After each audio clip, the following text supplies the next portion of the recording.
Hi guys, I'm back. I have a little bit of time this afternoon and I feel like I've been neglecting you, so I thought I would record a few battle reports. That's why if you see a few videos where I'm wearing the same shirt, it's because I recorded them all in one go, even if I stagger the releases. Uh, so I've got my new little OBS studio set up here with the embedded camera. I've got my call center microphone, and I've got a nice cup of tea, which, hang on, let's test the slurp.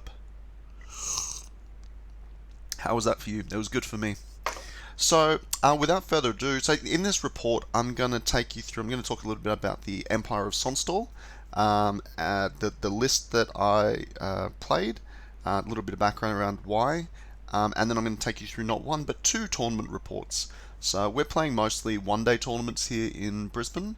Lately, we find we get a better turnout because a lot of the people playing have families and so forth, and after 3 games, a lot of people are kind of emotionally done with it. So we've got a scene of about 18 to 20 kind of regulars, and you normally get between 14 or to 16 of those coming to the same event. So your first thought is probably I didn't know Bobo played Empire, and if you can see the list on the screen here, it probably looks pretty familiar to you if you have an internet connection and are at all following Ninth Age. So this list is very heavily based on Conrad, aka a Brazos list. When I first saw the list, I guess about a year ago, I just thought it was really cool. What do I love about it? It's got heaps of hidden shooting in it. It's got really strong cowboys that seem to be really different in role as well, and just all the little tricks and things that you can pull off using detachments, support rules, orders, buffs, and so forth. So I was always excited about this, and I actually asked my best friend if I could borrow his really lovely Kislev Empire army to take to the event. Played one test game with it at his place, and it was even better than I expected it to be. I was concerned that there was going to be a really big learning curve around, especially like the detachments and support units, and it actually turned out to be a lot easier than I thought.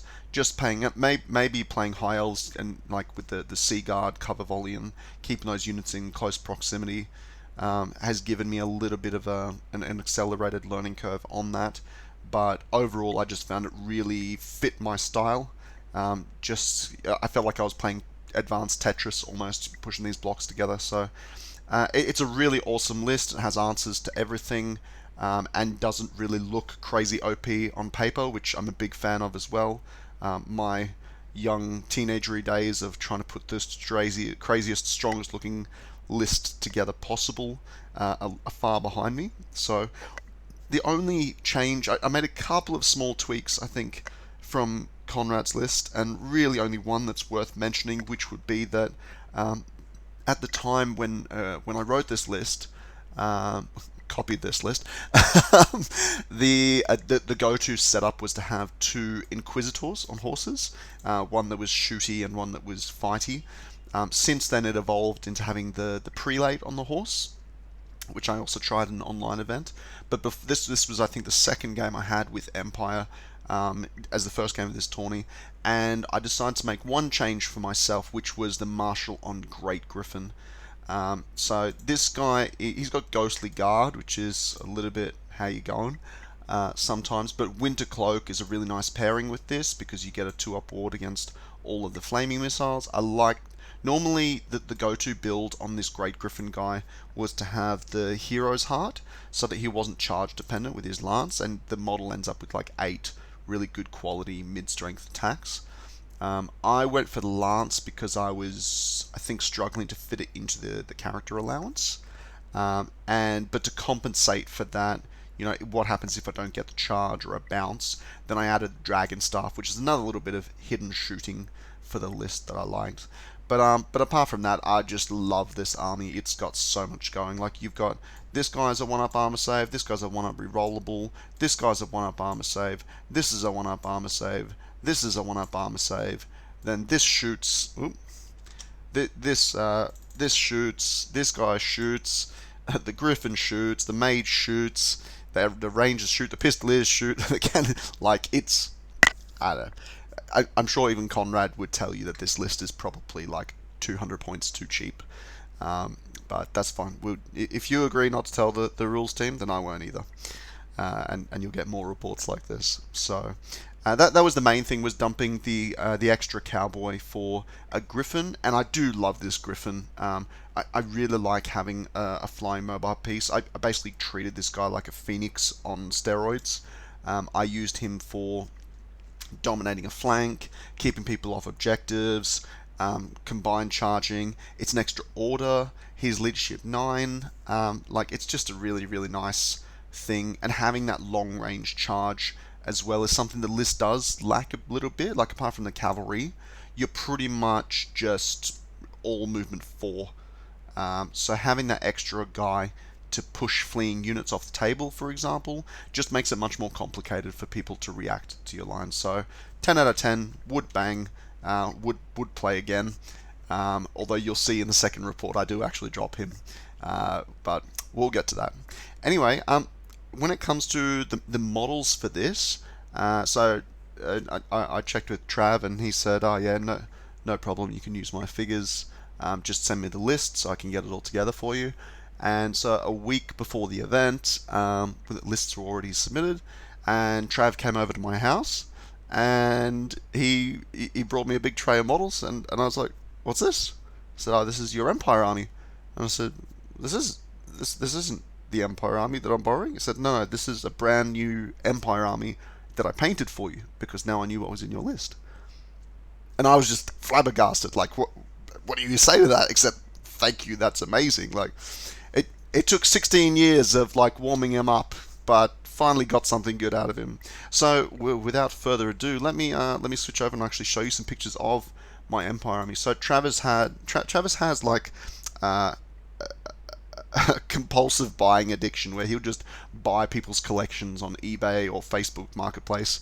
So he had all of these Marauders. That he had like something like 200 Games Workshop Marauders lying around, and had no idea what to do with them. And then I told him to build an Asklander army out of it, which I thought was a good idea. Instead, he decided to pay me an Empire army, so clearly that's a much better idea. So you can see my Knight Commander, the Inquisitor, the Knights, that's the whole lot together. This is the steam tank, the cannon. It's got this whole Viking theme going. Yeah, you get the idea. This is the Griffin, big scaly Griffin. And Travis painted all of this in, I think, 2 weeks using contrast paints, and it's really nice. Like, he's got tufts on the bases. It's this turquoise thing. Did a much better job than I would have, certainly in that time period. It's lovely, and you got these guys. The only problem is that they all kind of look the same, because Marauders being Marauders. So what he did to denote the different units was paint the weapons that they're armed with on the banners. So you've got the grey weapons here, you've got the crossbows here, and then, oh no, that's it. Yeah, I didn't get a picture of that. Oh yeah, there they were. So these guys are the halberdier detachments. So thanks, Trav. Love you long time. And we've got the Rangers here. So I've already talked about my list, so let's jump in. This was the first game here, and I confess, I was a little bit of a mess at the start of this tournament. I don't know if I didn't sleep enough, or if I was late getting there. I genuinely can't remember, but was very flustered coming here to the table. My opponent, his name is Harry. He's one of the young guys additions to our scene in the last couple of years, and really, really lovely guy. I've played against him a few times, and we always have a cracker of a game. He's got a really funky demon army as well. You can't actually tell here from the models so much, but almost every unit is converted or comes from a different model range. So it's really cool every time he rolls out a new unit. Anyway, this was his list. I'm not going to go through it entry by entry. You can pause the video if you're that interested, but it's basically a mixed list with a courtesan, an omen, and a bunch of other stuff, including 2 Titan Slayer chariots. I fancy this probably to be a neutral towards favourable matchup. The only reason I don't say it's purely good is the Omen is just awful for Empire. He just kills all my... I don't have the Locket, remember, here, so he just murders all my characters one by one in duels. The courtesan is actually kind of painful as well because she's AP4, she's really quick, and I don't just have like a brainless divination master that I can go bleh and die. I'm really dependent on cannons doing what they're supposed to, and maybe him playing it a bit wrong and it gets killed by combat res or just doesn't kill a lot of my stuff. Myrmidons, I can shred these, but you know, if he pushes everything at the same time, it's difficult. The main thing that I always look at here is, you know, what can he do about my steam tank, for example. And here I'm seeing like maybe a Blazing Glory can give the steam tank some trouble. I don't think the courtesan is a very good answer because the grinds just hurt her so much. And maybe he can use the Titan Slayer as an omen to hurt the steam tank. But apart from that, he's got very little AP throughout the army, and the steam can pretty much just sit in the middle of the board and just take on the world. So let's see what happens. So here we are on this table here. We're playing the 3 markers mission, and we're playing the one, I think it's called Dawn Assault, the one where you cut off a flank, and you can potentially ambush units as well. And this is where it all started to get a little bit mixed up, because I got confused about which table edge you ambush on. You know, despite my awesome results in games, I really don't get enough practice, and I'm a lot rustier than people give me credit for. So here I actually ambushed one of my halberdier detachment units, thinking I was going to be able to come on this side and win this marker and also support the flank of my Imperial Guard who are here in the forest. And turns out that I was ambushing on the other table edge. So I had basically no way to get this objective or protect my Imperial Guard's flank. So my bad. Anyway, I believe, did I end up dropping for first turn? I think I did in the end. Just despite, you know, all of the talk about me, I even made a whole video saying, you know, don't drop for first turn. I think I dropped for first turn a lot, actually. So we can either say I'm a hypocrite or that I've learned since then and evolved to a higher state where it's actually a good idea. So I basically, in this mission, what I normally try to do is take the easy one, stop the opponent from winning their easy one, and basically kick the crap out of them if possible and try and steal the middle one. So I normally try to start at a draw in the objective, and then if things go well in the center or the opponent's really scared of me, then I'll get the middle marker as well. So my original plan was actually that the one on the right here would be my easy one, because I can ambush straight here, use the building for cover, he can't advance that well, and then on the left I was going to use my griffin to hold him off the easy one. You can see here I didn't even put a scoring unit out here, but in the end it actually went the other way, where I couldn't ambush here at all, which meant my Imperial Guard had to walk forward all alone to try to win this marker. So, and then I was actually able to ambush next to this one over here, and that became my easy one. So you learn. Harry, I didn't ambush anything, which I think was probably quite helpful for me. It would have been pretty painful to have, for example, 25 Myrmidons appear down here, but then I guess that would leave his center quite weak. So one thing, like I said, this was only my second game with Empire in 9th Age, and I was a little bit flustered. I don't think I did a great job with deployments, as it's probably obvious by now, but the main thing I didn't really factor in well was this courtesan down here, and what could I even do about this? You know, it's very protected. It can easily not be shot by the cannon in the first turn. It can just jump out here and threaten turn 2 charges. Doesn't really care about being charged by anything 1v1. So that kind of sucked. And my magic is not really a good answer to her. So pretty much as soon as it deployed there, I kind of just went into damage control and went, well, I hope that doesn't kill too much, because it's unlikely I'll be able to kill it. And just try and beat up the rest of his army. So do I have any pictures? No. So this is going to be one of those reports where I'm just going to describe everything from deployment, because I didn't take that many pictures of these games.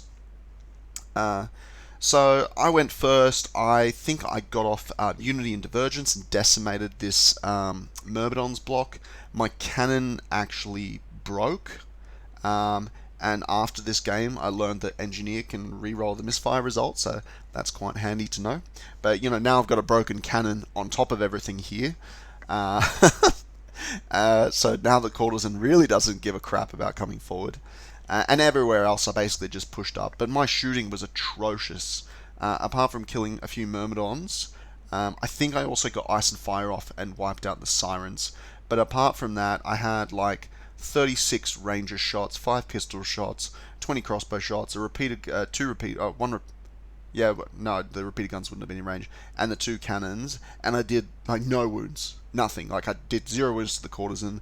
I had all of this point blank stuff into his Blazing Glory out here and did nothing. The crossbows did. I don't even remember, but it wasn't a lot. It was really, really sad. So, one notable move here was I actually pushed my steam tank into the middle of the table, and I figured even if it ends up dying, it's going to cost him so much time and killing me out here that it's going to give me some really juicy countercharge possibilities with either my knights, my heroes, my griffin, or my Imperial Guard, or it's just going to buy me so much time that he's not going to have time to come and kill the rest of my stuff. So for like that's why the steam tank is so evil. Honestly, it's 475 points, and it just wrecks the game. If the opponent hasn't got the exact right tool in the exact right place, this thing is just an absolute obelisk that stops people from participating. So. He actually went all in and charged the steam tank with both Titan Slayer chariots. They rolled pretty well over a couple of turns. I think maybe I underestimated how much damage the monsters would do. He also rolled pretty good for some ward saves, which does happen. As a demon player, I certainly can't bitch and moan about that too much. But bottom line, both the Titan Slayer chariots stuck.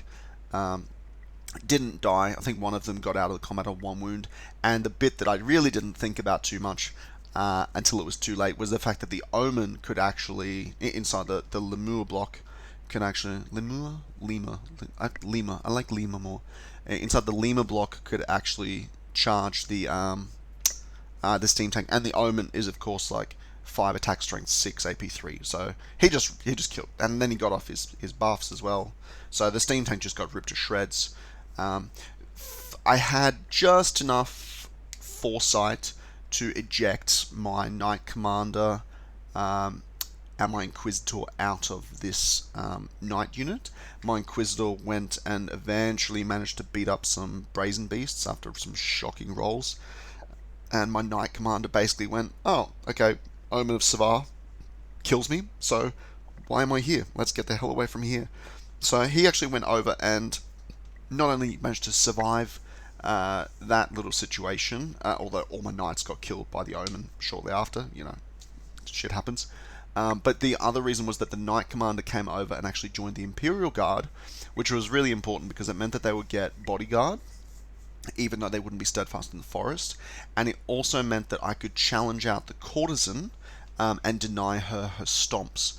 So then she's only got like 6 attacks, hitting on 3s, wounding on 3s, and then I've got a 1-up armor save. I don't do much damage back to her, but essentially the idea was that without the Knight Commander in there, the Imperial Guard could pretty much be picked off by the Courtesan. With him in there, he could take the challenge, and then I had 3 ranks and a banner, and she would be testing every turn. Maybe my general even dies, but potentially she's only 1 pop test and 1 bad roll away from just going, and that's 700 points. So I actually showed so much confidence with this move that Harry declined to ever charge the Imperial Guard, and the Courtesan actually spent the whole game just running around my back line, and with a couple of little tactical repositions on my part, this Courtesan actually never fought a combat. No, it didn't even charge the huntsman here, just because it decided to go around. I think I used these guys as bait. Like if he killed them, then I would have a 50-50 charge with the Imperial Guard and Knight Commander into her. So I was really, really pleased, and I even managed to get half points for her by shooting her with everything for the last 2 turns. But just to kind of summarize the game, I basically took a fair amount of small points. No, I didn't get the Blade and Glory, but I think I got like half the Myrmidons, half the Courtesan, the Threshing Engine, at least one, possibly both chariots and the sirens. Was never able to touch the Omen of Savar. Actually, no, I got half points on him as well because my Strength 4 Knights went, oh, you've only got a 6+ Aegis against Mundane. So he was very, very close. A very funny moment in the end of the game was him, my halberdiers that ambushed actually came on here and grabbed the objective in the last turn. Sorry, not in the last turn, in time to win the objective. But in the final turn, his Omen on 1 wound marched out of the unit over here to the corner of the lake and tried to cast a breath weapon to panic my unit holding the objective. And so I'm pretty sportsmanlike when I play these games. I don't take the game that seriously anymore, and I never did to this level. But I asked Harry. He moved his Omen, marched to 18 inches. It's on 1 wound, and I noticed it's got its foot in the lake, or it's got 50% of its base in the lake. And I'm looking at it. I'm like, should I tell him? Should I tell him? He's a big boy. He can take it. And then I felt bad, and I was like, okay, let's give him a hint. And he finished all his moves, and I said, okay, are you 100% happy with this Omen position? Yes. Okay. Do you want to flip your first flux card? Yes. Okay. Now take your dangerous terrain test. So he basically had a 1 in 6 chance of killing his 900 victory point general. But I gave him opportunities. He passed the roll, but all the blood leaving his face was worth it. So he was a little bit upset in the end because Harry's a very slow player, and I pointed this out to him a few times.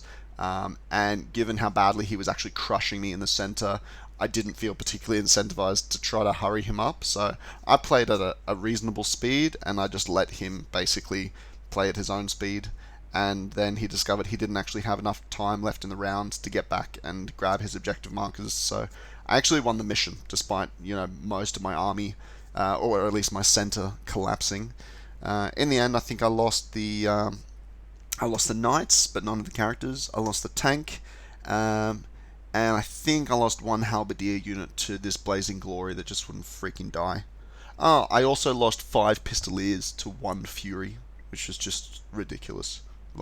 It passed a leadership 2 pop test and then just killed them one by one, surviving everything. So, pretty sure the end result of this game was a 15-5 to me, which honestly, after the second turn, with my cannon breaking, my tank dying, having no answer to the Omen, I thought I was going down big time here. So I was very surprised, and pleasantly surprised to win this one. So moving on to the second game, I got drawn against Chris Curran with Infernal Dwarves. So I have his list here. Again, I don't actually know what a lot of this stuff does. That's one of the powers of Infernal Dwarves and new books in general is, the power of the unknown. But I do know, or I get enough word of mouth to know that, okay, this unit with the blunderbusses and the bastion basically just shoots like crazy and, is very hard to shoot back. I knew that this Eye of the Bull was very bad news for my armored characters. And I didn't realize just how unpleasant they were until turn 2, but when he explained the rules in full. But there's Tauric Commissioner with freaking Kingslayer in the Anointed. They become bodyguard with him, so you can't even do any crazy stuff. Anyway, that's just a horrible unit for me to try to kill. Everything else was kind of doable, like I've got cannons and in Quicksilver Lash for the Infernal Engine. But in general, I think Infernal Dwarves are one of the harder opponents for Empire, so I didn't really know what to make of this. This was the deployment, and I think Chris went deployed for first turn on this one. He must have, because my strategy was based around actually denying this Tauric unit a lot of decent targets. So, are we playing, what are we playing? Are we playing flags here? No, we're playing King of the Hill, and this is where I think he really screwed up. So the first thing is, I picked sides, and I picked this this corner here, because I think it gave my shooting lines a little bit more open space. And I also picked this wall for him to capture. And then I think this is where the first big crime came in. In diagonal, you've got like a fat end and a skinny end. And I spotted that the reason I picked this wall for him to capture was that I thought he would be unable to deploy very many units here in the skinny end, and if he did, then they would be really isolated from the rest of his forces. So I'm basically playing the mission already here in deployment, like making him have really hard choices. Now I think here's where he basically compounded the error, and he picked this same wall for me to capture. And now I have no incentive to go on the other side of the board whatsoever, and every incentive just to gang up on here. So you can say this is his unit of blunderbusses with the Wizard Master and the Tower, his Lamassu and the Infernal Engine. But look, the rest of his army is all over here. He's got the Giant protecting against scouts, he's got the Tauruks, the Slaves, the Hobgoblins, and I can't even remember what this other crap is. Are they also? Ah, these are the Disciples of Lugar, right?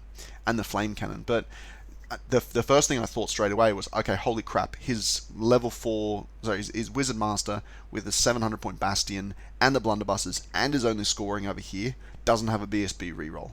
So all I have to do is force one leadership test, or more likely 4 or 5, and these feckin' things will just go. Like, and that'll be the points, the mission, everything. So number one priority for me was definitely kill the Infernal Engine because it's just so annoying.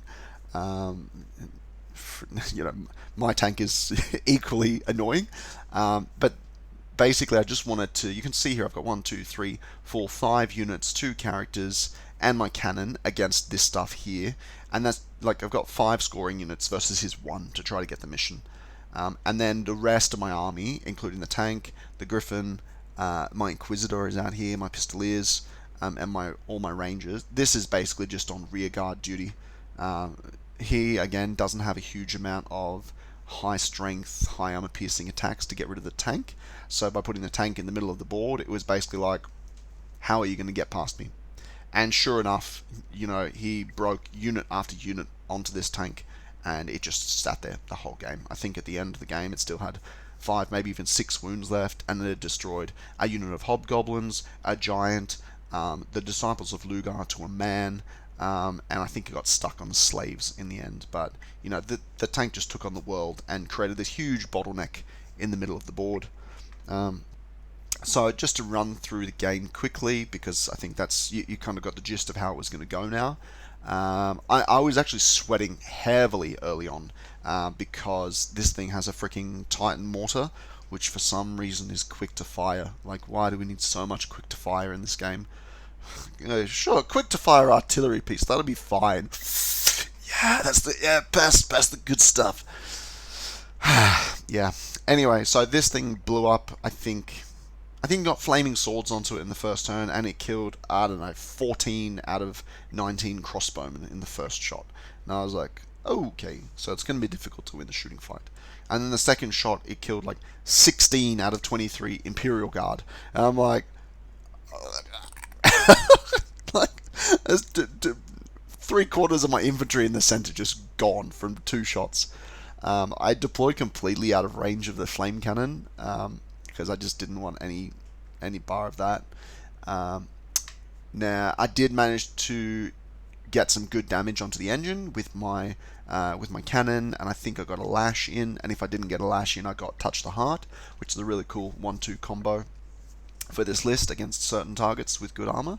On the right, he basically understood the situation, which was that I cannot fight this unit of Tauruk Anointed, and just pushed them at me, and daring me to charge. And when I realized, oh, holy crap, that thing has Kingslayer, I cannot just charge it with my Griffin hero and my Inquisitor, because I will lose. It gets something stupid like 7 strength 7 attacks, which is just far more than either of my guys can handle. So I think in the end I just hid for as long as possible. I had to sacrifice my Griffin. That's right. It was very sad.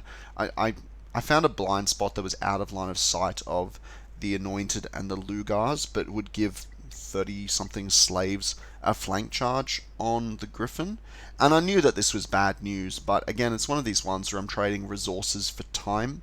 So I figured, okay, it sticks to the slaves. Maybe I get lucky and I break them because of fear and everything. And even if I don't, and if I do that, then it's like, you know, Christmas come early, and I can just go gangbusters through his through the rear of his lines with the griffin. It didn't happen because apparently they can borrow leadership from dwarves as well. um, and the anointed turned around and killed the griffin, which you'd expect them to. And that was, again, I was happy to trade 440 points or whatever he is for like 2 turns of the anointed doing basically nothing. And then I think eventually I sacrificed the pistoliers to them as well. So this and then they killed nothing else. While I actually managed to snipe the BSB with my cannons and magic in the last 2 turns. So that was nice. But basically, I traded the griffin and the pistoliers. Points wise, I think it's roughly the same as the BSB, and the anointed did nothing the whole game. So pretty happy with that. My Inquisitor went on a little bit of a happy time adventure around the back, and due to some, I would say, fairly optimistic / improbable measuring movement, the giant somehow got a charge on him on 11. I'm not even convinced that this was possible for him to make contact, because it was one of these situations where like the model had to see over 3 units, which is fine, he can do that, but then he had to do a movement, a handbrake turn, somehow barely clip my edge, and then he couldn't align, and then I had to align, but then we moved the model before we could confirm if it was possible or not, and I was just like, God damn it. Alright, I hope he doesn't roll the 11. Oh, he's rolled the 11. Oh, for God's sake. So the giant ended up getting into my Inquisitor, which I'm not too upset about, because the Inquisitor's fearless, he's got D3 wounds, he's got a 1-up reroll armor save, and sure enough, and the giant doesn't have any, he's only strength 5 giant, so the giant basically sat there for 3 turns trying to bash through the Inquisitor's 1-up reroll armor save, and getting no result, and the Inquisitor is like slowly grinding down the giant, although I rolled like absolute garbage for this Inquisitor all event. And then finally I get the giant to 1 wound, and I've got full HP, and the giant turns around with his 11 attacks and just goes, blah, dead Inquisitor in 1 swing. And I'm like, really? After all that? One shot me? Come on. And again, Chris, lovely guy, I don't think he understands the statistics of these situations. This is the same guy who did like 5 wounds to my Frost Phoenix with spiked shields and went, yeah, that's normal, that should happen. But because you think 11 strength 5 attacks is a lot, but you hit on 4s, so we're down to 5.5. You went on 3s, you're down to, I don't know, 3. Now I've got a 1-up reroll armor save, which is saving 9 out of 10. So 9 out of 10 of 3 is like 0.3. So less than half a wound, and he does 3 wounds to me. So it's like 10 times the average that you're supposed to take. Maybe I should have taken some earlier, so it evens out. But anyway, stupid Inquisitor. So the giant's alive on 1 wound and then decided to go and kill itself on the tank. But I think the main interesting action was over here. So he's just absolutely devastating my infantry with this freaking mortar and his blunderbusses and his magic.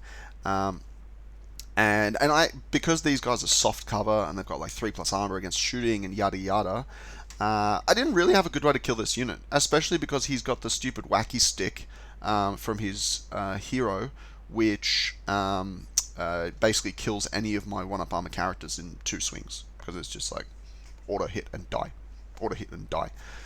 So I didn't actually have a great answer for this with all my shooting going down.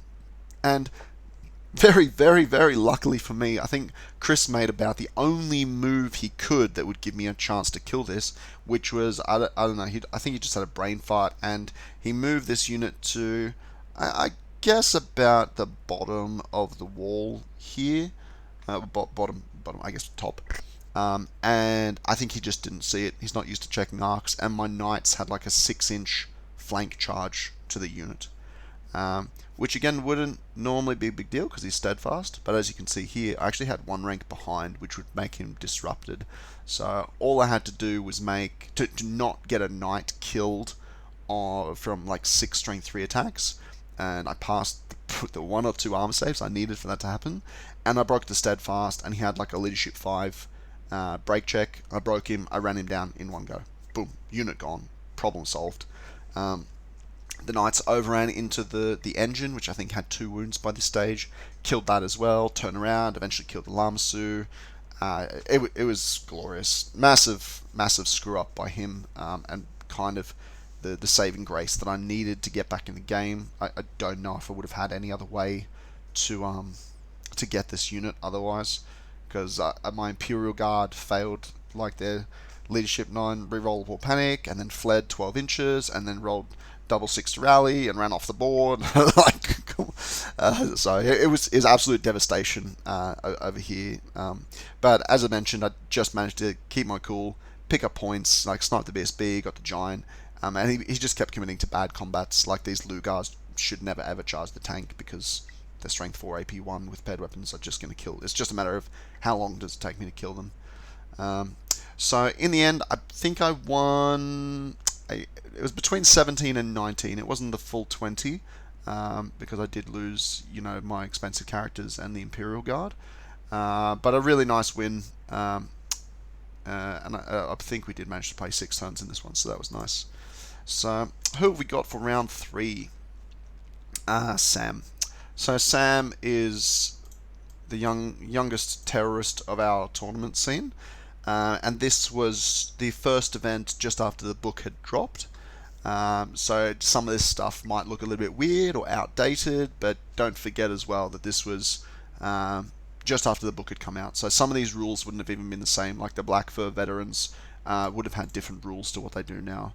So this was his first attempt at what he thought was a cool list with the triple adepts, Black Fur veterans, which he really rated because they've got fight in a million ranks and they're just and the half combat res and so forth, and kind of like the bare minimum shooting with 3 arena beasts to cover the flanks. So I had looked at this list pre-event and I actually fancied my chances against it a lot. Again, I look at this and I go, where is the anti-armor? Okay, so he's got a couple of Giselles here, so that's like 6 not that reliable shots. These guys are only AP1 from memory.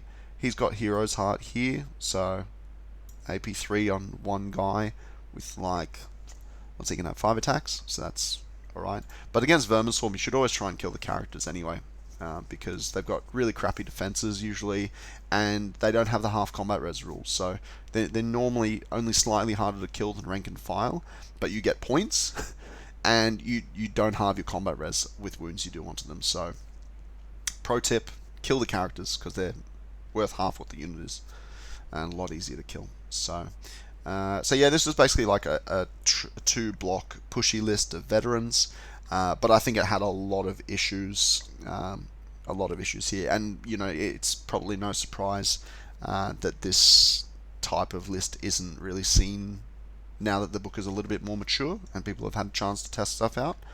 So that being said, he was on, I think, 40 out of 40 points at this stage, so I had to give him a bit of respect in that regard. And as well, it's the first time I'd seen the new book, so I didn't really know, I hadn't read it in huge detail. I knew most of the things to watch out for, but for example, the rattling guns were just kind of like a thumb-sucking exercise of, they do some damage, I'm not exactly sure how much.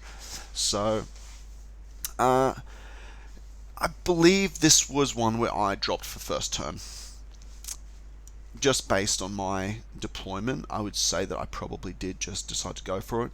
We were playing Breakthrough here, which was definitely a factor there as well, because in Breakthrough I find it can be very inhibitive, builds depending that if the opponent gets the first turn and just goes to the halfway line, unless you just go like all in because you're a baller, it's really difficult to actually get past their army and to the enemy deployment zone.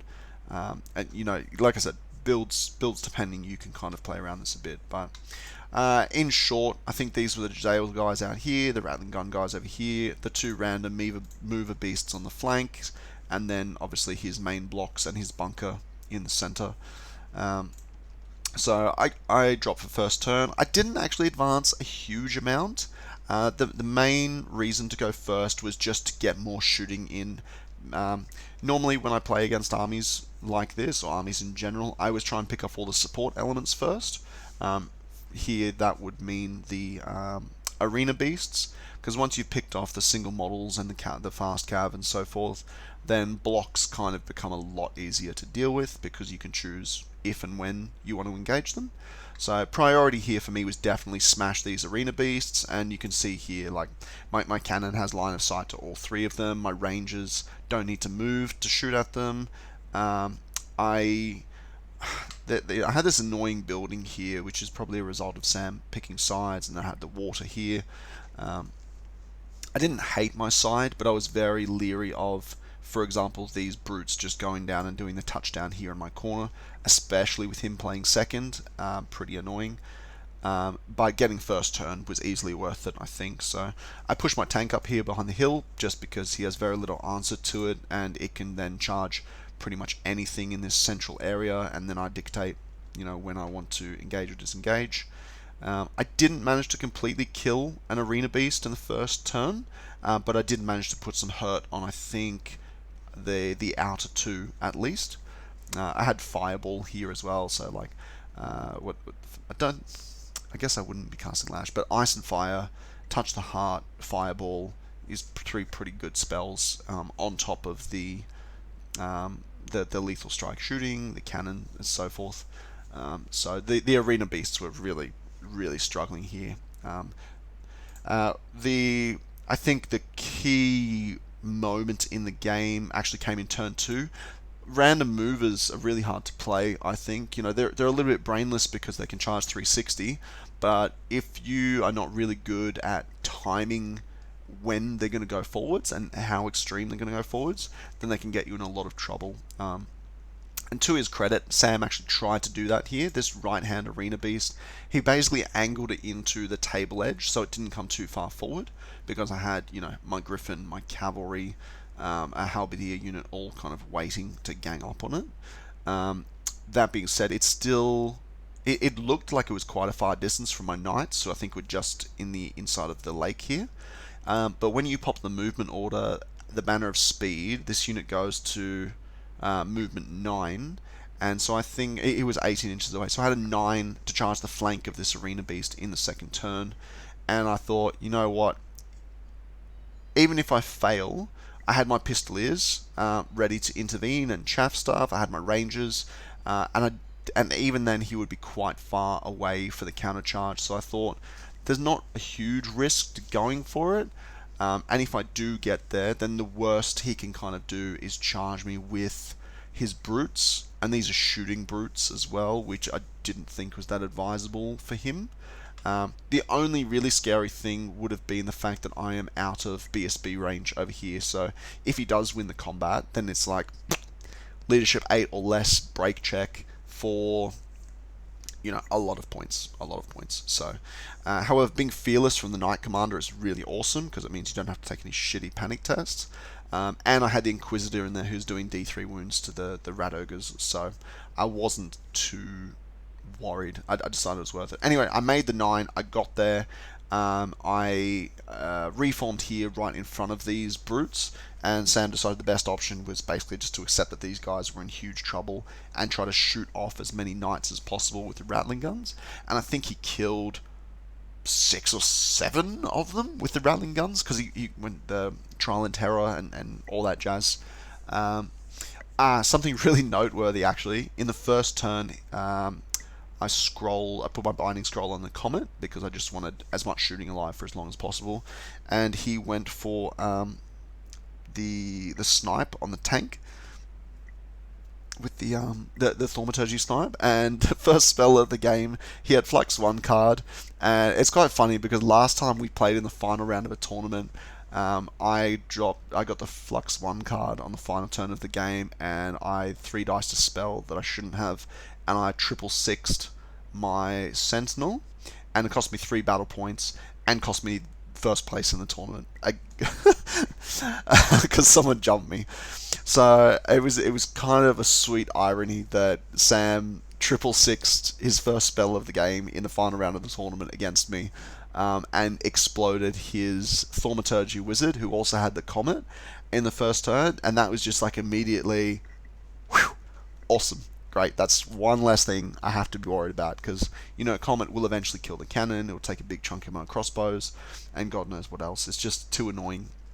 So having that gone straight away was awesome. So my knights basically ended up savaging this whole flank. I killed the beast, I killed the brutes. Both the other arena beasts got shot to pieces. My fireballs and ranges and cannons just eradicated them. And so now he's basically left with my knights were kind of too devastated to play much more role. So what I did was I ejected my characters out, and I just sent the knights to score the breakthrough, which was extra hard because the musician got killed. So they was just like beep, beep, beep on the horses. But I had the Inquisitor, the Knight Commander, and the Griffin all running around his backline, which is normally a sign that things are going well.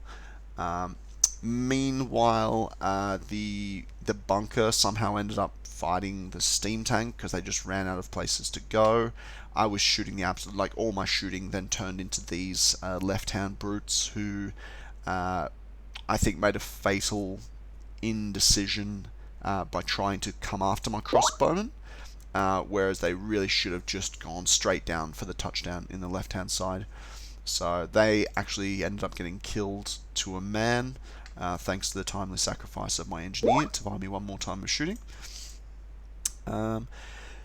And I think probably one of the more glorious things that happened at this event was the 41 Black Fur veterans charging my 23 Imperial Guard, and me getting the counter charge with both my halberdier units in either side.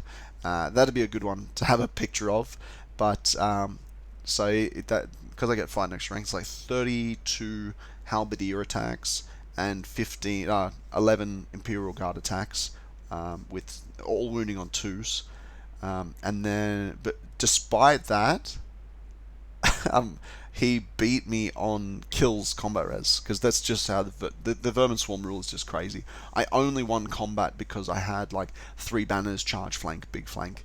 I think I killed more than 20 rats or something, but the Black Fur veterans still fight like crazy, and he's got like all his attacks going into the sides and blending me up.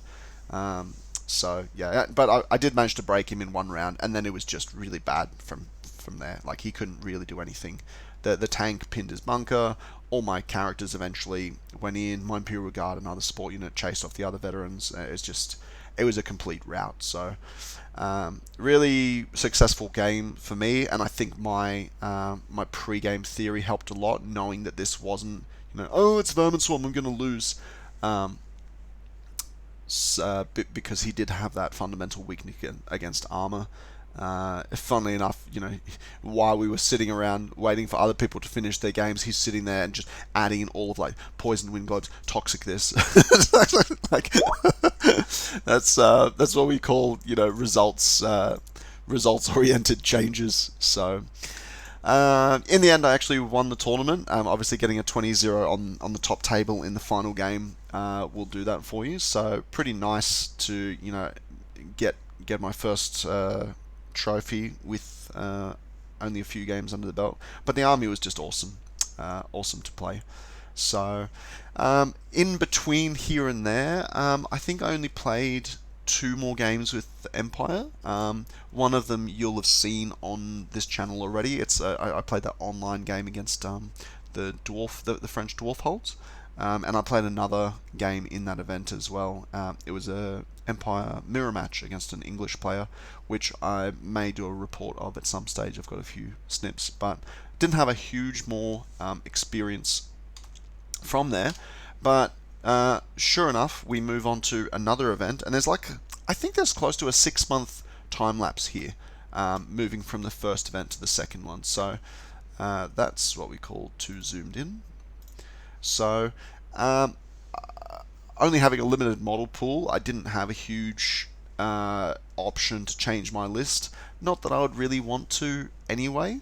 The one thing I did was the Griffin went out, which is really, really sad, because I do like him a lot. And the Prelate came in. Obviously this guy's been seen around. This is like the new version of the net list with the Prelate instead of the second Inquisitor. Mine was a little bit different to what other people were doing. Most people are playing him with paired weapons and Kingslayer. I actually tried that at the online event and didn't like it at all. I just didn't. I don't think Kingslayer is as good as it looks on paper. It's just so situational, and if he doesn't fight something that's a character, he's just crap. So it's just kind of making his weaknesses even weaker.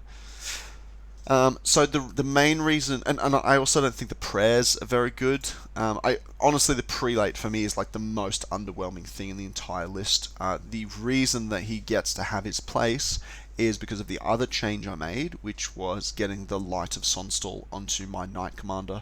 Previously, he had just a great weapon. However, when I played the online event, I found that Light of Sonstall completely changed some matchups. Like in the mirror match, it just meant that I could kill the enemy tank and he couldn't. I could go and kill the enemy Night Boss and he couldn't. In that Dwarf game, I could just go in and kill an entire Whole Garden unit. So I'm a really big fan of this Light of Sonstall weapon, honestly. I think the Knight Commander doesn't need it, quote unquote, but I do like it a lot. So I think to pay for this slightly more expensive character setup, I also had to downgrade my Imperial Guard. They were previously like 23 models, and now they're down to just 18, which is not a lot of bodies on the ground. However, having played this event with a slightly thinner unit, I didn't really find a difference. I've commented in some other videos the difference between like 17 demonettes, or 20 demonettes, or 20 demonettes versus 25 demonettes, or the same thing with the elf elite infantry. Like what can 25 of them do that 20 can't? So this was a little bit of an experiment because I wasn't sure that the same held true here, but the idea is that these end up being a bunker a lot of the time. They end up basically just giving fire an extra rank. They end up providing counter charges and so forth, but they shouldn't really fight more than one game in a one combat in a game, because they are just so weak. If they fight a second combat, they're probably screwed anyway, and that's regardless if there's 18 of them or if there's 23 of them. And if you start buying 30, which is I think kind of 26 plus, that's kind of the level that you need to be able to confidently go and fight a second combat some of the time. And in many games they still won't fight, and then you paid for an extra 8 to 10 bodies for no reason. So that's this is a really hard one to actually quantify, but for my subjective analysis so far, it's proved true enough that I'm going to keep doing it. So try this at your own risk. So that was the only change I made, just swapping that character out. The rest is pretty much just, oh, sorry, that is a lie. I swapped the engineer on horse, who I did like a lot, for a volley gun. That was just a little bit of an experiment. I was very curious to try and see if this was any good. I expected this was going to be really difficult to play, and it did prove to require a lot more thought, because all of a sudden it can form this really weak spot in your line, because it's got short range, it's got a round base, people can potentially just jam on it and get free overruns into the rest of your stuff. So I put a lot of thought into how to deploy and protect this volley gun, and it really paid off, as you'll see in the games. So my first opponent was none other than the man who had painted my army for me, Mr. Trav Cram. So Trav and I have been best friends for like 15 since I was 15. So that's like it's a long time. And he's been playing his beast herds. He's got a little bit of a love-hate relationship. Loves it when he puts the list together. Hates it when he puts it on the table. Personally, I think the list is really cool. I'd probably only make a few small tweaks if I was going to play something in this kind of framework myself. But again, pause the video and look at the list if you're a Beast Herds fan. I'm not going to go through it item by item. I'll just jump into the game. So here we were, 6 months later. Oh, I think the photo has got more color in it. Look, you can really see the blue is popping off. So we were actually sitting around having a coffee, chatting at the tables when they announced the draw, and the organizer came over and was like, "Yeah, you two are playing," and Travis's face was like, "Oh, bless him." Again, we were a little bit late getting to the event, which I swear is not a habit. It just happens to be these two events. But we were sitting around there. I'd had like 3 hours sleep or something like that because I think I was gymming. I think I was at the gym, not working that day. But yeah, I was a little bit out of it, and he was talking about how brutal it was going to be, and I'm like, man, I'm like barely even here. I don't know what you're talking about. And overall, I think I managed to put together a pretty coherent battle plan. And the only questionable thing that I'm seeing here, looking at this picture, is this support unit being all the way out by itself with no parent unit support. It's kind of ambitious, thinking this is going to do something. For those of you who are paying a lot of attention, look, we can actually flip. No, that doesn't give you a good indication at all. But this is actually the same map, but the opposite side, with the same mission that I played in the first round of the last event. So you've got the house, the building, blah blah, and the 3 pennies. So this is where I played against the demons with the courtesan and the omen, with basically my same list. So I kind of had a feel for this table already in terms of this mission, and that was that the outside markers were really annoying to get to, purely because of the buildings obstructing the advanced paths to them. So again, I kind of looked at this and went, which one do I want to try to deny? Which one do I want to try to play for? My biggest fear is this deployment picture right? Because I could have sworn those guys were over there. Interesting. Are those the Longhorns? They are. I think he did do this. I'm just wondering if I took a deployment picture too early. So I think my fear with this deployment was that he would put something like his Longhorns out on this flank, which would basically mean that they never participate in a combat, but that he guarantees that he's going to win this objective. Now, because I just can't, they're going to go down here. I can't fight there's like 26 Longhorns with freaking grey weapons and druidism. I just can never do anything about this unit. It's just way, way, way too hardcore. So they even wreck the tank. We were playing marching columns on this one. That's right. So that's why I've got this unit all out by itself, and why I've got the tank opposite the only freaking thing that can kill it. So normally when I see a piece of water terrain, I'll try to put something that isn't infantry behind it, just to make my life a little bit easier. So Trav started from the left. You can see where he's kind of manipulating the center points of his units to not give away too much. And I started from the right and kind of decided what I wanted to do about midway through. And I think this was another one where I decided to drop first turn. I was just too tired and out of it to try to out deploy him without knowing what was going to happen. So I'm pretty sure I went for first turn. Again, the logic here was to be able to push up a bit and control the mission. Is that true? You know, honest to God, like, this is a couple months ago. I couldn't actually tell you if I went first here or not. It's irrelevant. It's irrelevant. Because the reason I wouldn't play for first here would be the ambush. He's got hunting calls, so he's gonna come on after one turn of mine either way. The other thing is that the volley gun is 24 inches, and I don't want to waste a turn of shooting. And yeah, I guess just pushing up and trying to create some charge threats. So anyway, it's not that important. Let's not obsess over it. He's got his small centaurs here on the left, and that was kind of a priority for me to get rid of them so that he doesn't have any scoring over here, and he's forced to bring on the ambush just to try to get this mission. And if he does that, then I think his ambush is slow enough and my units are fast enough that I can push him off there. In the end, and you can see here as well, so ambush is really painful, especially for a kind of blocky, army like Empire to try to react to. So what I decided to do, because his army is quite big as well, I didn't want my rangers to get picked off for no reason.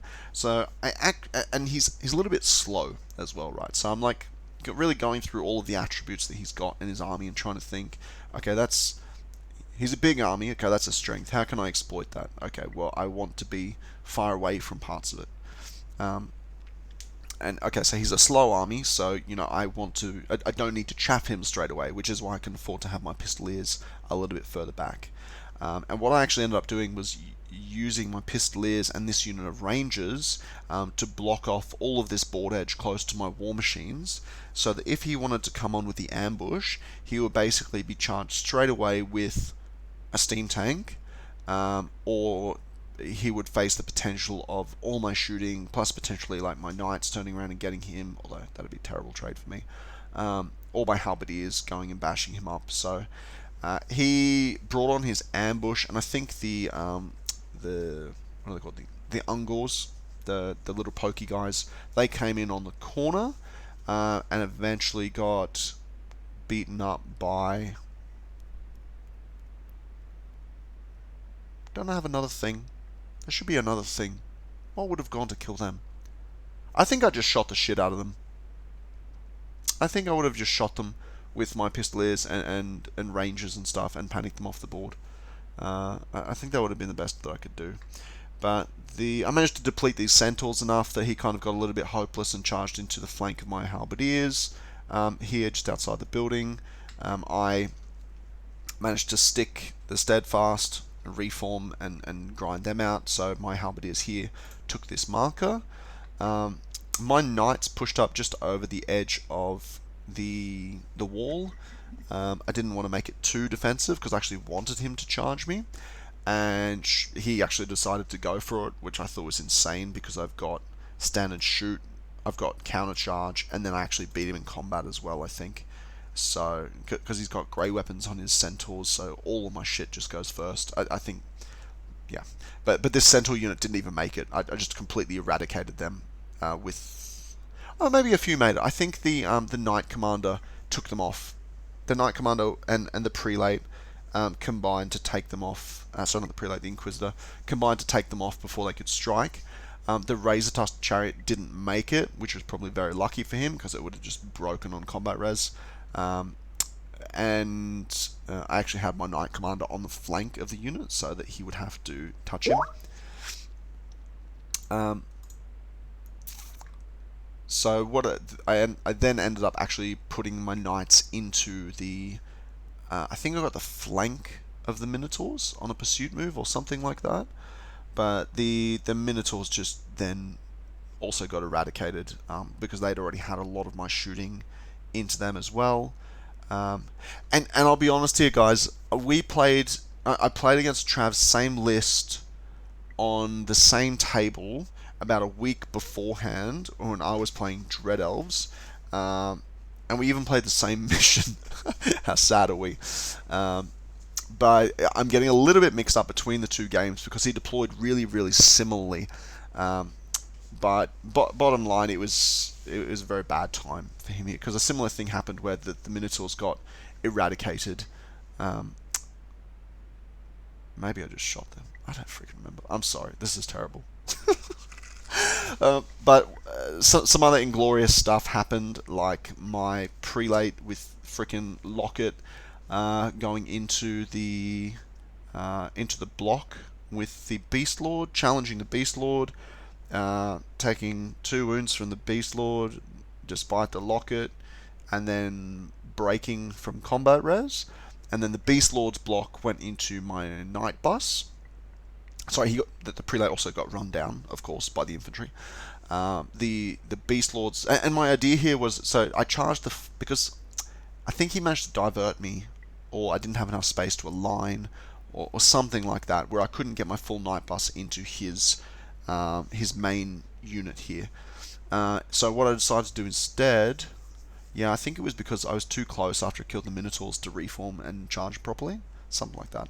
But I decided to send my prelate out by himself so I could challenge out the Beast Lord, and I needed to roll a 10 on 5d3 with a tank to get in the front, and that would give me all of the combat res, would ensure that I couldn't be charged by the Longhorns, and the prelate wouldn't suffer on combat res, and he would get, even if a prelate broke or I died, then he'll be stuck on the tank with this unit that couldn't kill the tank.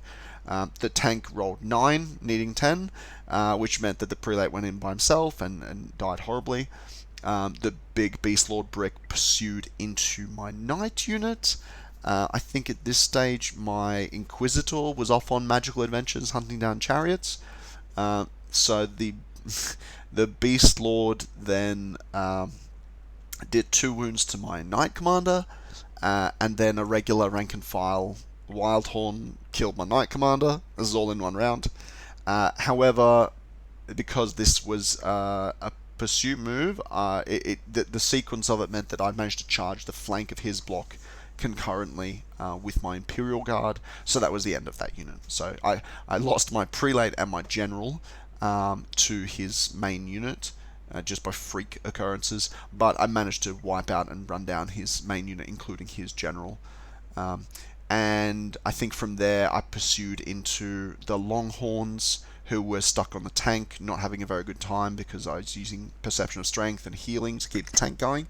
And even though the Longhorns were strength 6, they just couldn't kill the tank fast enough before my reinforcements arrived.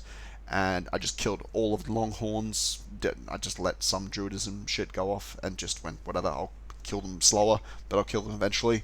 And sure enough, I did. I killed every Longhorn at the bottom of turn 5 or 6, and the 2 characters, the BSB and the Shaman, broken and died horribly. So I think the only other interesting thing was here on the right flank. He decided to bring on both of his Wildhorns to try to bully my heavy infantry, the halberds over here, and the heavy infantry, like champs, took like 2 rounds of throwing axes to the face, charged the first unit, bam, and smacked them, broke them, ran them off the table, turned around, took another volley of throwing axes to the face. There's like 8 of my guys left by this point. Charged the next unit, beat the crap out of them, and pushed that unit through the building, and then they lost a bunch more. But it was pretty glorious. This one unit of heavy infantry just took on 2 units of shooting ambush beastmen, like 32 models, and ran them all off. So that was pretty awesome. I think the big mistake there from Trav's part was not just picking up this marker and making a run for it. Instead, he actually tried to stand around and kill my unit, which looked pretty achievable at the time, I guess, but did end up costing him pretty badly in the end. So this, the volley gun was also awesome here. It was just firing every turn, and I think I probably rolled, over the course of 3 games, I probably rolled a little bit hot. It never jammed. It rolled 6s, maybe, once every 2nd or 3rd shot, and generally just rolled a lot of shots. But that's what it's there for. So putting a lot of thought into where I was going to deploy this. Its firing arc, you can see, I deployed this so it would have, a lot of open board space, and I would have units on either side protecting it. It was just good to have this stuff. So I think I only lost my 2 mounted characters, and killed basically everything. Maybe there was like half a unit and half a chariot left, so something like that. It was pretty bloody. But yeah, it was a clear 20 here. So for the next game, I got drawn into an Empire mirror match. I apologize if this is a little bit blurry. It's because the lists were only provided in phone screenshot format to us, so I've blown this up, so hopefully you can see it. This is a bit of a crazy Empire list, played by Joss Varzen Morel, or just Joss is a lot easier to say.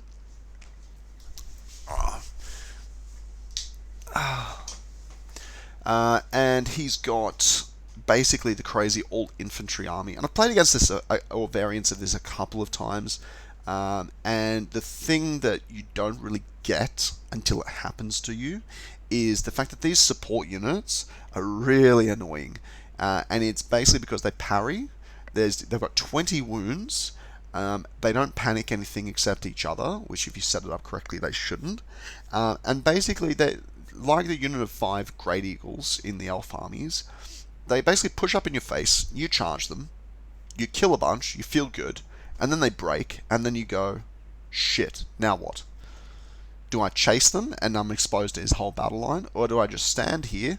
And most of the time you just stand there because you think you've solved the problem, so you just restrain. And then there's like, I don't know, somewhere between 2 to 12 of them left. And what he does is he lobs 2 orders on them, one which is Rally on Cold Blooded, and the other one which is the at the double, so Steady Men and at the double. So all of a sudden they auto rally and they march freaking 12 inches back in your face, and they're back, and you're like, really? I just got rid of these guys, and it's like 155 points to just completely paralyze your units. And he's got 5 of these freaking things, so I think he's probably got too many here and not enough units to do the actual lifting. In terms of combat units, I don't really think Knights of the Sun Griffin are all that. I think they're a bit crap, and I also think the biggest problem in his list is his general is on this Griffin. He's just an accident waiting to happen. Like, it's just funny because I was just saying how amazing I think the Griffin is, and his build is very similar. However, his is a bit more expensive, and more importantly, he's the general. So his is worth 700 when it dies instead of 440 when mine dies. And he also needs to play it much more defensively because he's busy giving out leadership, he's busy giving out orders, and he might actually be scared to lose it. So whereas mine is like 400 points, YOLO, good luck. You got 1 turn to get it, and if you don't, I'm all up in your grill. So it's a cool list. He's still got the tank, the cannon, the griffin. He's got 2 big grindy units of infantry, like the Imperial Guard with hatred and great weapons, and maybe battle focus are just, yeah, wild. One of the strongest Death Stars in the game, probably, by the time you stack on orders, and never mind even casting his spells on them. He's got the Wizard on the Distracting Wagon. I think his magic sucks here, honestly. You know what I think about prayers by now, but having 1 Divination Adept just doesn't cut it, no matter how many bound spells you've got. So I think he needs to get a Wizard Master in here somehow.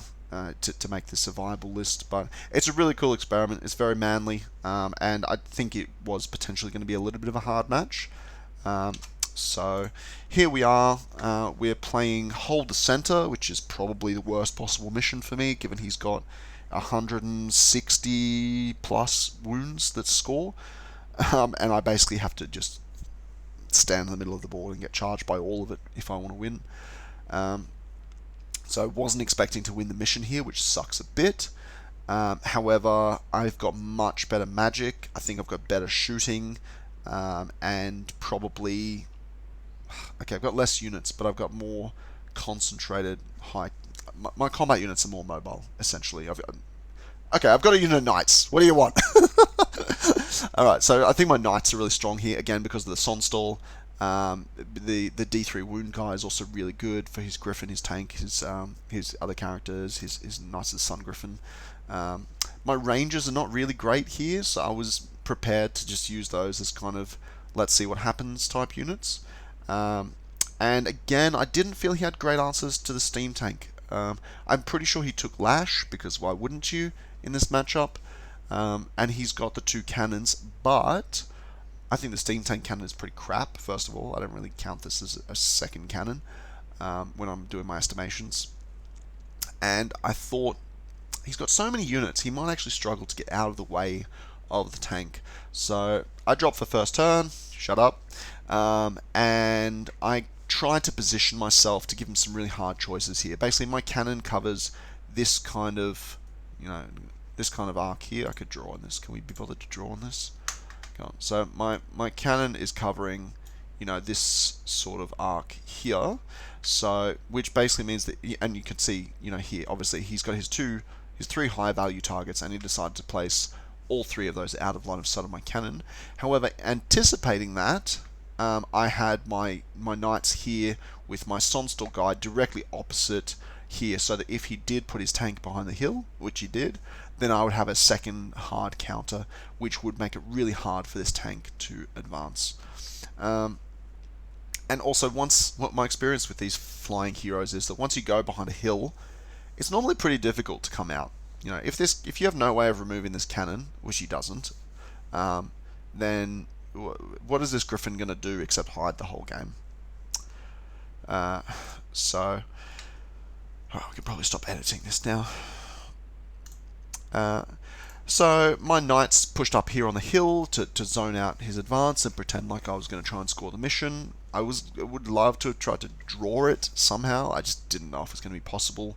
I had all my shooting with a massively open firing field in the middle, and here I was actually willing to give up one turn of shooting with the Hellblaster to make sure I could push some board space. My cannon didn't have a shot in the first turn, so I just had a shot of 5+ on these Sun Griffins out here, and hit, wound, killed a whole Sun Griffin. Okay, cool, good shot. Second, so they pushed around, and I had my tank here guarding the flank because I was really concerned about these knights coming and killing my crossbowmen. So I was using the flank here as the tank as a flank protector.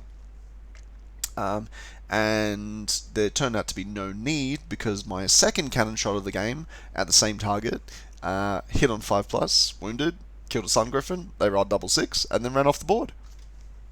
Result.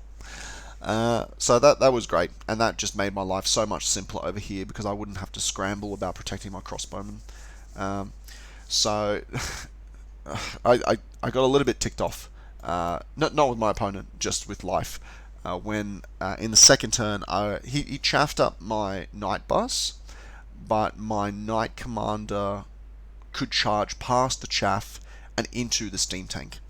And then I was able to clear his support unit with my own support units, flank charging and all sorts.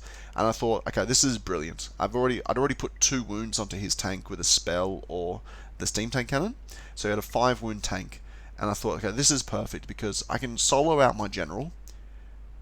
It's impossible for me to kill it in one swing with the Sonstor, and highly likely for me to kill it in 2 swings.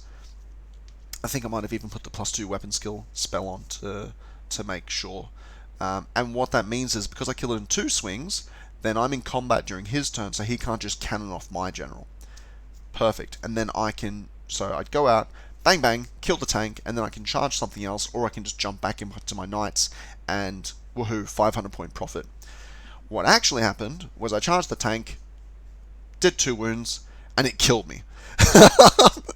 Which, but I was like, I didn't think about that. So stupid me. I think I should have potentially put more effort. I think he did dispel perception of strength on the tank when I tried to cast it to reduce the AP of the grinds. But the steam gun was the bit that I actually forgot about. And it just rolled like 2 6s, and I don't know, I can't remember exactly, but it killed me. It did the last wound for sure.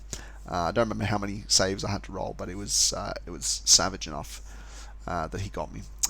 This actually panics my Pistoliers, who basically ended up out of the game. These Rangers kind of spent a long time trying to bait his Griffin General to take a charge on a 10, and if he made it, then he would have to wear at least 1 cannonball, maybe 2. He ended up sort of going... He went for the first one, and then changed his mind and went back behind the hill, which meant that my Rangers could go forward and start shooting his cannon. The disaster with the General, the real implications of that was that his steam tank was now alive. So, a few things. My Pistoliers panicked. The steam tank was now alive instead of me killing it, because the whole plan here would have been go in, kill the tank, and now my knights and my infantry and my chaff can start pushing him from this side and really control the center. Instead, what happened was my Knight Commander died, his tank was alive, my Pistoliers panicked, and my Knight Bust, who's no longer fearless because the Knight Commander's not inside them, failed their Leadership 8 rerollable panic test and rolled 6 for flee distance, and we had to remeasure 3 times because it was very, very, very close to me touching my cannon and bouncing off the table. Fortunately, that didn't happen. In the end, we managed to rule that it was still just on the table, and they managed to rally, but then the knights just had to spend the whole game running away because this Imperial Guard are pushing. So instead of me pushing him because his tank is dead, he was pushing me because my general and was dead and all my shit panicked. So huge turnaround point in the game. So I ended up. I know that I can't kill these Imperial Guard now. Like I just have to kill too many of them. I need to get them down to like 12 models or something before I can even think about fighting them. Even though they're going last, they have hatred, potentially battle focus.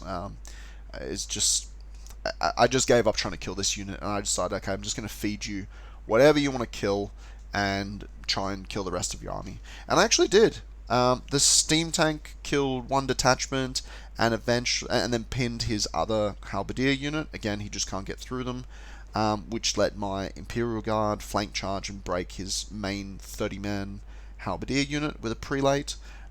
These guys went off. His wizard on chariot tried to influence the combat by charging the flank of the steam tank, which is just a disaster idea, because I just went, oh, okay, I'm unbreakable, I don't care about combat reps, I just won't grind your halberdiers this turn, and I'll just grind your mage. So just killed the mage in 2 turns with grind attacks and the breath. And then basically just one by one shot the shit out of his other units. So a really, really, really funny moment that happened was his tank came over the hill, and his griffin was hiding behind the hill so it didn't get cannoned. His tank was taking wounds quite badly. Obviously, it suffered 4 wounds already by this stage, and I managed to get in touch the heart in something split magic phase. He dispelled something small. He let in touch the heart, saving his dice for lash, and was not expecting. I just 5 dice lash, take it off, and I got that in, and it actually killed the tank. And the funny part here, well, that was pretty funny, but the even funnier part was the griffin, which had been hiding behind the hill, failed its panic test from the tank dying, and then fled out from behind the hill into direct line of sight of my cannon. Oh dear, I had to.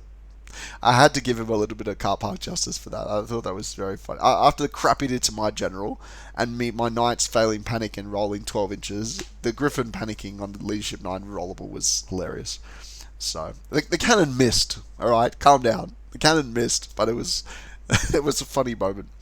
So in the end, I actually managed to destroy almost his whole army. The griffin did punch its ticket a couple turns later. I think in the end, the only thing he had left was about 10 Imperial Guard and 1 detachment left. I killed everything else, and lost just my general and a couple of small units. So really successful game from what looked like a total disaster. I couldn't win the mission just because all my shit died, and he was able to push his massive army into the center. So I think this one worked out. Must have been around 16. 16? Could it have been 17? I'll need to look it up. But yeah, it was a decent sized win, and I was pretty happy about it. So that put me in 2nd position going into the final round of the tournament.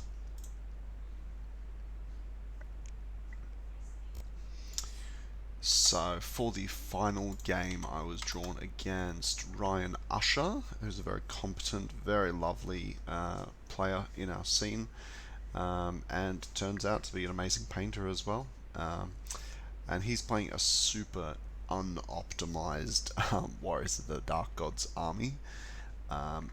It's very eccentric. It's the models he's got are absolutely lovely. But even he will admit that this is a very eccentric build. You know, he's got the one Feldrak Elder, and that's probably the only choice that you would see anywhere else in a list from the internet. Like, okay, the 6 Wretched ones are pretty good. I think this list can do some cool stuff, as evidenced by the fact that he was currently placing #1 in the tournament. I think he had around 34 out of 40 at this stage, and I was behind him on 32 or 33. But there's so many suboptimal things here, like having a 1,000 point sorcerer on a base this big that can't hide anywhere.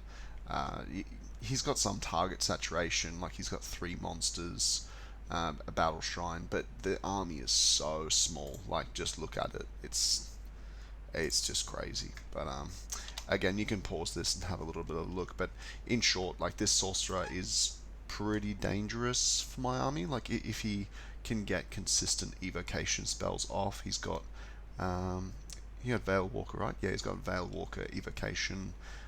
He's got magical heirloom, so he's got 5 spells. He can reroll to wound with them. Empire generally hates being sniped. The tank hates being sniped. The characters hate being sniped. I've got a little bit of healing with Touch the Heart, but it's probably not enough to save my characters. They've got no magic res to protect them in this list. So yeah, he can force some really hard decisions, but this guy has a massive bullseye on his head. The only other problem for me really is the Chosen Lord on the Dragon, and that's only because he's got Shield Breaker, which pretty much means that even the Locket guy can't really duel him, because the guy will still have 2 attacks and just kill me with AP 10. And you add in the dragon as well, and it's just very bad news. So I pretty much decided that I was gonna try to fake zoning out the dragon, when in reality I don't think I can really fight him with almost anything. He'll just slaughter the infantry, and he'll just kill my characters one at a time. So what were we playing here? We were playing King of the Hill, and I nominated this field for my opponent to capture, and he of course nominated the hill.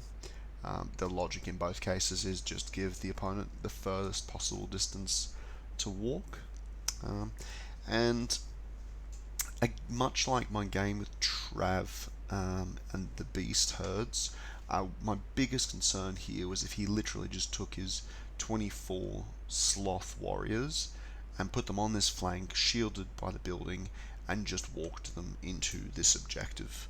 If he did that, I would pretty much just be playing for a draw on the mission.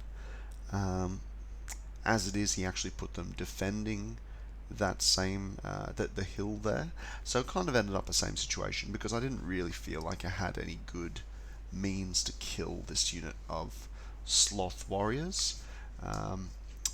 As we'll find out in a couple of minutes, my little shoulder devil had other ideas and somehow managed to convince me that I could try. But yeah, so he ended up having.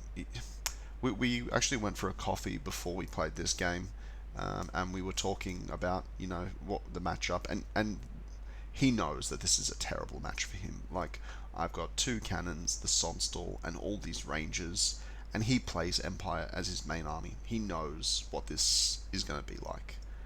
His monsters are it's just a matter of time before I take them all off. Even my magic is just tearing them to shreds.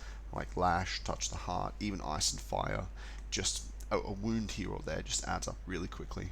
So, and the Hellblaster volley gun as well is just awesome. Like, if it can get off 2 good shots in the game, then it's just tearing this tiny army to pieces. So Ryan took a little bit of an experimental approach here, I think, which was kind of going for 2 weighted flanks. I mean, look at the center. Who can blame him? Look at the center of the field.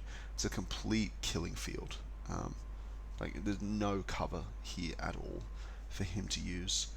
And I've got my crossbowman right in the middle, again covering everything. I've got my volley gun pretty much covering everything. So my goals for this game were pretty much just shoot, try to deny the Sloth Warriors any really profitable combats, and basically try to tie the mission. I didn't know. I think my army's too slow excuse me, to win this mission. Especially because I ended up dropping for first turn, which means I can't just grab the mission in the last turn. Um, just walking on without any fear. I did manage to get the first turn, which was super helpful because I found that the rangers are really crap if they have to move and shoot. So being able to deploy them and get all 36 shots into one of his monsters before anything's moved was really great. Um, in theory, in practice, I did 0 wounds again with all my rangers, so that sucked a bit. I think my cannon didn't have any shots. I think I actually declined to fire my cannon because I didn't want to break it here. And my first turn, I basically just pushed up. My goal was at some point put my Inquisitor into his wretched ones because they're AP 0 and I do D3 wounds and I have lethal strike, so it's just the perfect counter to this unit. And deployed opposite me, I was very happy with this. My Pistoliers have already vanguarded here out of the gap through the woods, and they proceed to basically just run around and shoot. This is the wizard on the Behemoth, the ghost cow over here. My steam tank rumbled forward and managed to actually clip the back of it with a cannon shot, so I think this thing took 3, maybe even 4 wounds in the first turn from magic and the few shots that I could put into it, which was amazing. And I feel very confident about this left flank, even though I only have 20 halberdiers out here to defend this objective. I don't really care if they die. Their main job is just to basically be a body blocker for the volley gun, because the volley gun is going to kill a unit a turn over here, and really just punish him for trying to come down and take this objective. And I've got the tank for anything that wants to be cute and actually try to score the mission. The tank can just drive sideways and take him out. And what I actually decided to do when I saw this split up was I actually wheeled my crossbowman around. Let's get my pen. Let's get my pen back out. So I wheeled my crossbowman to this sort of facing, and now all of a sudden I had this firing lane here. So as soon as his stuff advanced in here, I could pew pew pew pew pew all through here. So long story short, he went for the push anyway because he hasn't really got any option except to do that in this match. I think playing a non-game on table 1 is really stupid, with some exceptions. So he went for the push, and everything here, bottom line, died in this no man's land here, and I don't think I lost anything. I think even my halberdiers survived, the hellblaster survived. The cow ended up dying in the second turn, I think. No, third turn. So I shot it in the first turn, it came to here, and then I shot it some more with just the Pistoliers that time because it was hiding. I think maybe I even put a volley from the volley gun into it, and then it did a 20-inch march over here to cast some buff magic on the warriors, and then it died because it was in. I could see it with the cannon, my magic, everything. That was a sacrifice play just to get off one spell. He knew he was in trouble with it. Meanwhile, I pushed my knights basically to here. Again, doing that fake zoning where I could kind of cover this angle. My rangers all failed miserably against his monsters in the first turn, but I managed to pass the panic check from the dragon's breath weapon after it came out and breathed fire on them here, which was awesome because now the breath weapon was gone, and my rangers could basically just walk around behind his monsters.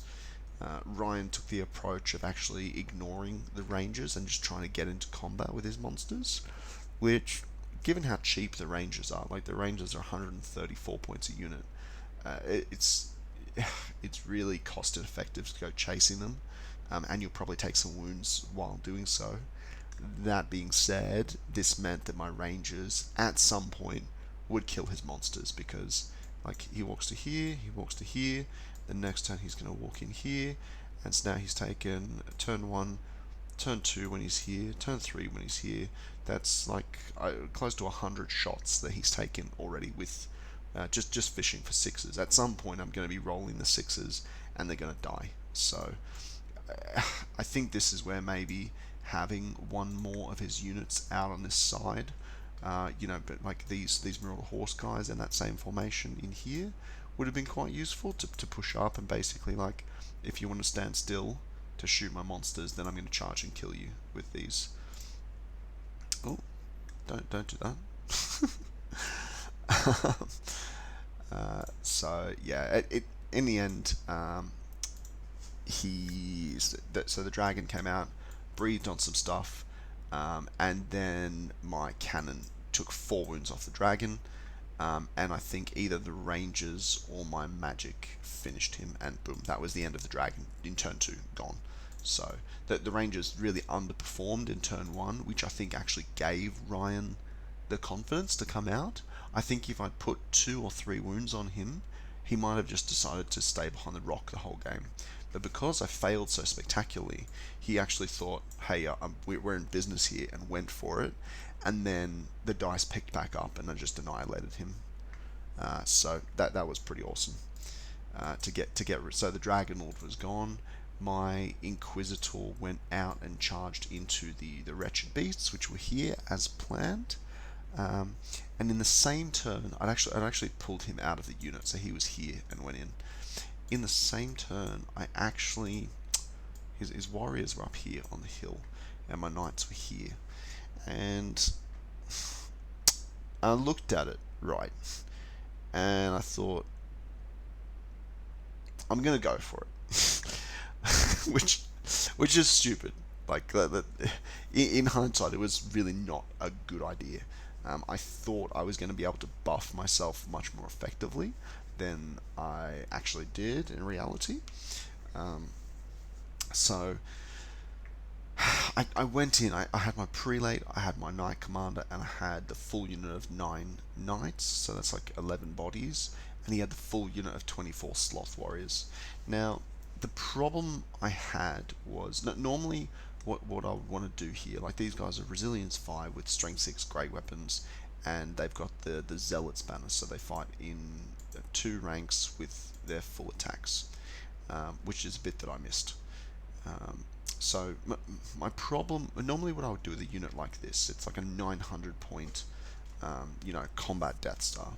I would try to whittle at least a third to 50% of the bodies off before I engage, because then when you go in and you strike first, you can deal even more damage. And how much of their unit have they actually got left to strike back with? Probably like a quarter to a third of their unit. And people can easily overextend themselves with these units. This is another big problem with infantry in the game, right? Like, he's safe behind the hill here. Let's pretend that for a moment these guys aren't Res 5, 3-up armor, chosen. Chaos Warriors. Let's pretend it's any other infantry unit that's thinking they're safe behind the hill, and they go, okay, cool, I've got 30 odd bodies, I'm going to push. So they decide to go for the push, and they come out to here. Now, I set up my units to counter, I put an entire turn of shooting into them, and they get cut down to half. And now they're like, okay, that's fine, I've still got enough bodies to fight combat, so they push again, and now I actually go for the charge. Now my attacks kill all this, and he feels like he's got a unit of 20 men when he pushes it to here. But in reality, by the time I strike, he's only got a unit of maybe 12 guys or something like that. Again, we're taking like very, very broad brush strokes here just to illustrate. And then, so he's got the confidence of a 20-man unit, but by the time you strike, the capability of that unit is actually only, a third of what it was when it started super confident all the way back here. So, and then you'll normally end up picking up that unit because it's overexposed itself.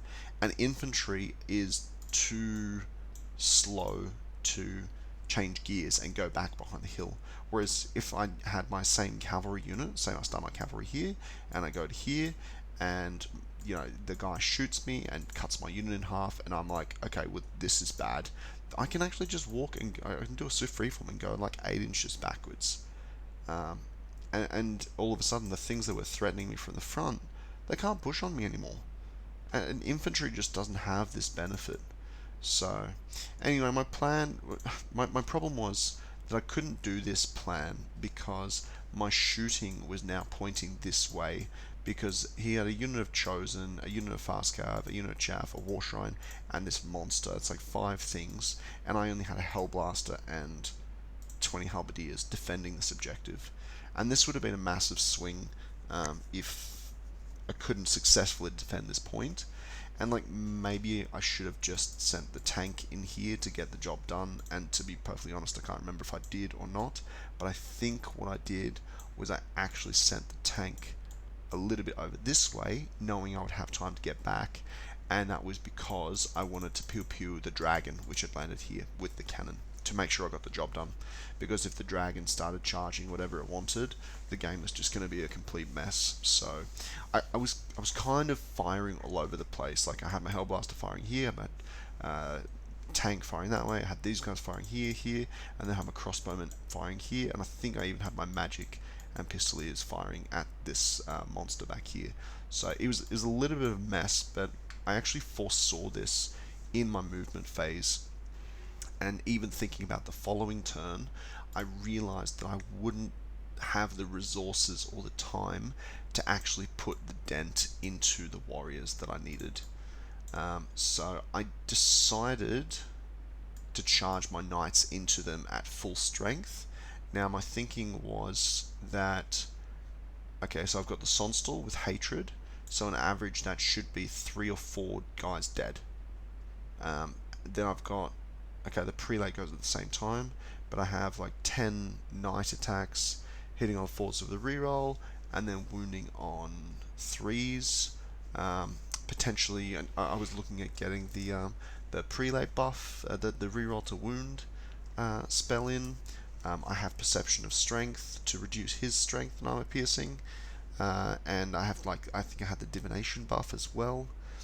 Now, the first thing that happened was I pulled Flux card 1. So in reality, what actually happened was I only got off Perception of Strength onto his unit as a Hex. And normally the way that I think about Perception of Strength Hex is, okay, it's -1 to wound for you and +1 armor save for me. However, in this scenario, I didn't quite tweak properly that he would still be Strength 5, so he would wound my knights on 2+ regardless. So actually, I was really just giving my knights +1 armor save, which for an entire magic phase investment was crap. So I think I should have planned my spells a little bit differently there. Then the other thing I got a little bit mixed up was that I thought the Zealot's banner was going to let him fight in an extra rank, when in fact what it does is it lets the second rank fight with an extra attack. Reason that's an important difference is that when I kill the models from the 3rd rank, I thought I'd be reducing his attacks, when actually I didn't. So I thought I'd be charging into and removing some guys, and then I'd be up against like 18 or 19 attacks at strength, wounding me on 3+ with a 3+ armor save, when actually he had 25 attacks, wounding me on 2+ with a 3+ armor save. So even though he wasn't buffed at all, and I went in and I killed, I think 10 warriors or something like that. Like I rolled decent, but he killed like heaps of knights.